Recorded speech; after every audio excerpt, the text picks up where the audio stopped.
नागपंचमीला केले जाणारे कानोल्याची रेसिपी बघणार आहोत।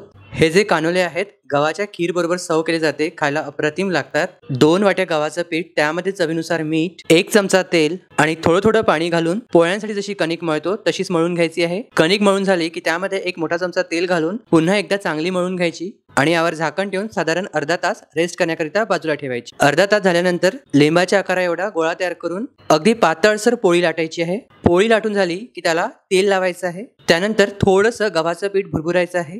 व्हिडिओमध्ये दाखवल्यानुसार फोल्ड करून घ्यायची आणि त्याला वरतून पुन्हा तेल लावायचं आणि थोडंसं पीठ भुरभुरायचं, पुन्हा फोल्ड करून ट्रायंग्युलर शेप द्यायचा आहे। तर अशाच प्रकारे सर्व कानोले तयार करून घ्यायचे। स्टीमरच्या प्लेटला तेलाने ग्रीस करून घ्यायचं आणि त्यावर व्हिडिओमध्ये दाखवल्यानुसार कानोले ठेवून घ्यायचे।